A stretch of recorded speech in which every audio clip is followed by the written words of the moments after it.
Yo, what's going on, guys? It is Toxplicity and welcome back to another episode of the Minecraft Hardcore series here on the channel. In today's video, we're going to do something a little bit different. We're going to go on a bit of a world tour just because it's been almost 250 days since we started this Minecraft world. Yes, that is correct. We're almost at 250 days, which is absolutely insane. I believe that's the longest I've ever survived in Hardcore Minecraft, but we've also hit 10 videos on the channel for this Hardcore series, so I thought we may as well recap everything we've done so far in this world, go around our little village area and explore what we've done, and I'll also take you around to a couple other places on the map that we've been using just to get some resources, and also I am planning out on building some new buildings there. So without further ado, let's jump straight into the video. So in episode 1, a long time ago now, we spawned in on a little island over there, and I didn't think too much of this seed until we explored, and we found a nice little village over here.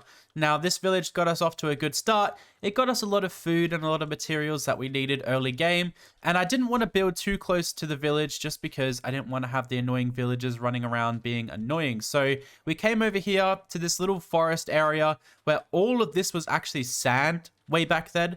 And this house was the first thing that we built, as well as some little farms and things. So this little starter house has served as our main base of operations. It's going to serve that way up until we finally finish a little project that I'm working on over there. But this is where we started our whole journey. This is our first ever bed that we stole from the village. We've got quite a lot of resources and materials and bits and pieces around here, as you can see. And this house kind of served as just the base of operations while we trapped all the villagers in and we got some stuff done. The crazy part about this base is what it's built over, and I haven't had much time previously in old worlds to explore caves too much, but this was the biggest cave I've ever seen. It goes a long way that way. We may as well go down here actually, because there's a couple things I want to show you.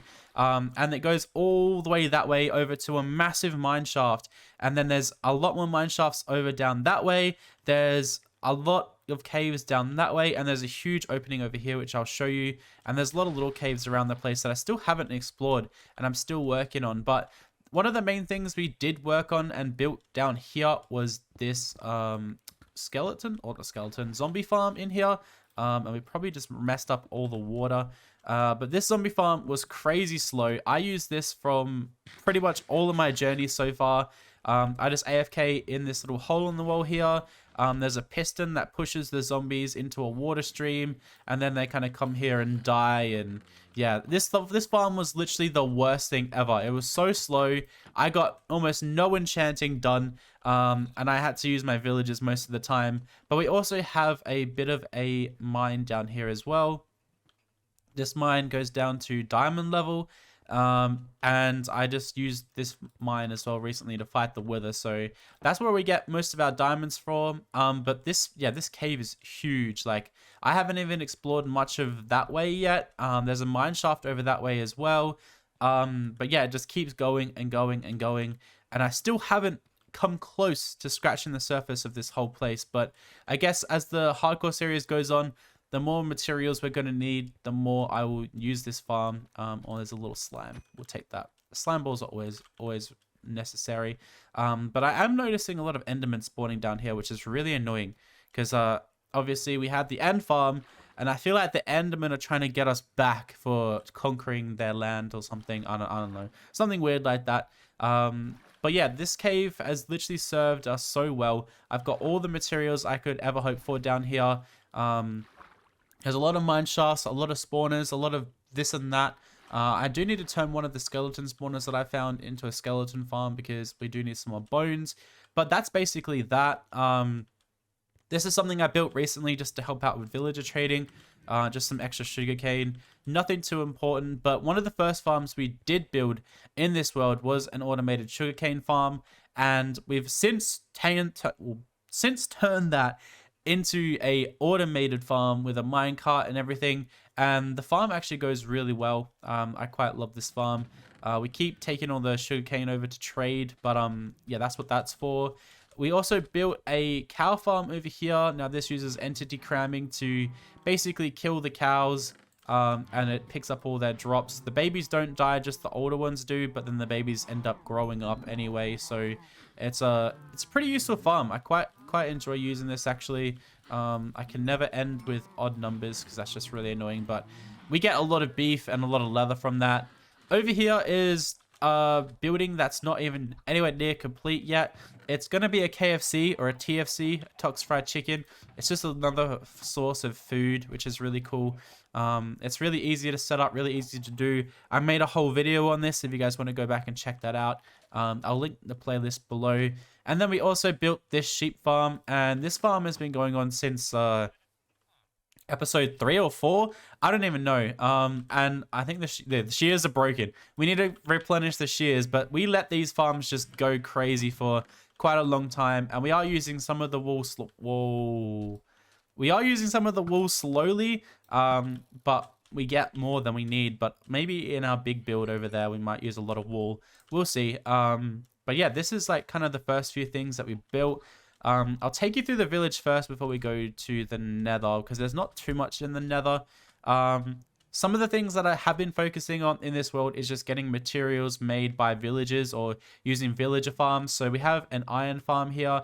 I have recently made a beacon, so a lot of that iron has gone towards that. And then we also have another food farm over here with carrots. I do want to expand and have maybe another shoot of wood coming around here and having some more farms behind, maybe for wheat and potatoes. But this kind of does the trick. I get a lot of emeralds from these carrots. And all this wood was actually here to start with in this world. Like, I didn't place any of these blocks down. It was automatically there. So when I found this village, I just built on the edge of the dock there. I thought it was really cool. But we do have a lot of things over here at the village. This is kind of a temporary workstation. We have an infinite villager breeder, which I spent an episode on. And we also have this beautiful library. This is one of my favorite builds I've ever done. I'm thinking of making a second floor in here. And putting something in here. But we have all of our villagers that have mending and that have basically helped us get all the tools and armor that we have today. I do want to make a cheaper villager trading hall, but for now that does the trick. I don't really want to like kill them and have super cheap trades. I feel like that's a bit of a cop-out in a hardcore world, but maybe eventually we'll do something like that. But occasionally I'll let some of the villagers out, but some of them are dying, so it's kind of annoying for me. But over here we have just extra farms, extra little bits that I use for trading. And yeah, this is how I get all my emeralds, and it's how I've got all my armor and stuff so far. This village was quite small. I need to add a lot more houses and a lot more things for the villagers to do. I might add different points, like different breeders around the place. So when we come to the village, we can just chuck some carrots towards the villagers and we can just keep producing little babies. But over here is where we're planning on doing our next build. I do have a beacon underground where I'm getting a lot of stone and andesite, but I'm making a couple of layers for this build. So we're going to make a nice big kind of castle build here. We're going to put a wall around the front part, and then we're going to put a wall there and make a big keep, and maybe build a stable and stuff in here. Haven't gone into too much detail on that, but while I'm collecting resources and stuff, I thought we may as well just show what's been done so far.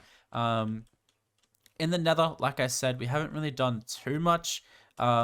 This was kind of like a fun little build that I did on stream. It's one of the only streams that I've done in this hardcore world, but I do want to come back and actually stream a lot more on this world because I just have so much fun playing it, and I think it will help me get some projects done if I stream a lot more than I do now. But this is kind of like an hourglass build. I was gonna kind of create some lore around this area.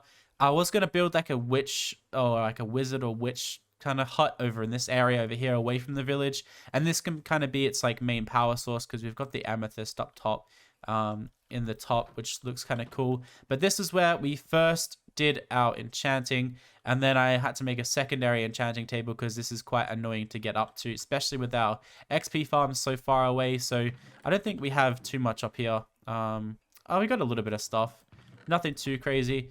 But then down here we got our Nether. My apologies, I keep having to pause because I've got a bit of a cough and a bit of a stuffy nose at the moment, but we've got some brewing stands in here. We've got some Nether items. I actually need to use some of this glowstone in our big build, but I'll take you through to the Nether and show you guys what is kind of around the Nether. I haven't done anything too much. We kind of just have a netherite farm or netherite mine, and we have a massive nether fortress here too. But apart from that, we have a bastion over that direction, which I want to tackle eventually. And I've just been getting resources from around here. But the thing that we've done recently, actually, and we'll head that way now, is we've conquered the end. And for the first time ever, I beat the Ender Dragon solo, which is absolutely insane. I have never done that before, so it was quite a thrill to actually say that I beat the Ender Dragon. I know it's not the hardest boss fight, but for me, it was quite a big milestone in my Minecraft journey. And we finally built an ender farm, so our enchanting worries are over. We don't have to worry about the slow zombie farm any longer. We actually have a good farm. But my main idea behind this hardcore world is I want to rediscover my love for Minecraft. I want to take my time and play through the world, build cool things, and just kind of take it step by step and just like enjoy everything I do. And it's kind of a challenge for myself because I've never successfully had a hardcore world for that long. And we're almost at 250 days, which is insane. So here is our nether fortress, or end fortress, sorry. And I haven't actually done too much exploring around here yet, but we do have a lot of stuff here. We might actually take this back, I think, eventually too. There's just a lot of random stuff around this world that I really need to sort out, and that's why we're trying to build that mega base, just so we can have everything kind of in one area. But hardcore is something that I've always wanted to kind of conquer, and I always wanted to make some cool things in a hardcore world. So to be able to do this for you guys, and you guys to enjoy and like these videos and leave a lot of support underneath them is really fun. And I'm actually written down a lot of stuff that you guys want me to build, and hopefully in the next few weeks, or every time there's an episode coming out, I'm going to start building stuff that you guys want to see. So if you guys want anything in particular built, definitely let me know. But yeah, well, let's jump straight into the end. So this end farm took me quite a long time to set up, and I still haven't 100% got it the way I want it to. We always have this like water stuff coming out, so we might have to build like a railway that way. But our end farm, which is probably the recent episode, I think that was episode 10. We've actually finished it, which is crazy. I did not think I'd ever actually make one of these by myself. Normally on the SMPs, other people do it for me, which is great because I don't have to risk dying. But we did not die, and we successfully created an end farm. This is just like a basic design. I kind of tweaked it a little bit, and I want to put an enchanting table in here as well, and a bit of a storage room back here. But there's a endermite up on a big platform up there that the endermen are attracted to, and they kind of run over here, and they they fall down. I think it's like 20 blocks, and then I can like hit them a couple times and they die, which is pretty cool. I do need to flood this area actually, because all these endermen keep spawning, which is so annoying. I could probably just light it up actually, and they should not come in here. But endermen are just one of those annoying mobs that are just always around, and it's annoying. Can we even light this up? I don't even know if we're going to be able to light this up. Hopefully those torches stay there. But apart from that, we haven't done too much else with this world, actually. I built like a nice little staircase up, so we're nice and protected. I've spawned a bunch of snow golems to hopefully cover this map, so we don't have to worry about endermen or anything. And I've started flooding part of it just so our end farm kind of runs a bit smoother. We have gone to an end city, so we do have an elytra. I just need to put mending and unbreaking on it and make a creeper farm so we can get a good source of gunpowder. But yeah, as you can see there, maybe it's not 20 blocks, maybe it's like 15. But yeah, that's the end farm, and I thought I did a pretty good job. It runs as quick as I need it to. It's not too super slow, it's super fast. It's just perfect for me. And in here, I haven't done too much with the ender egg yet. I might try and pick it up and take it somewhere. I don't know, but yeah, we'll jump straight in, and we should be back at the house. We are. Cool. So I know it's 250 days worth of in-game Minecraft days. It's 11 episodes, including this one of hardcore. Nothing too crazy has been done, but I've really enjoyed my time in this world. I'm really looking forward to building my big building at the back there. And there's a couple other builds that I want to do around here that you've heard me talk about in previous episodes, just like the turtle sanctuary over there. And there's a couple other things like the KFC building here, but that will all come eventually. I just need to you know, find some time to grind a bunch of resources out. But again, I just want to thank you guys so much for all the support on these hardcore videos. I really do appreciate it. If you guys could leave a like on this video, it really does help me out. I really do appreciate it a lot. Let me know down below if there is anything in particular you want me to build, and I can get working on that. But until next time, guys, thank you guys so much for watching, and I'll see you then.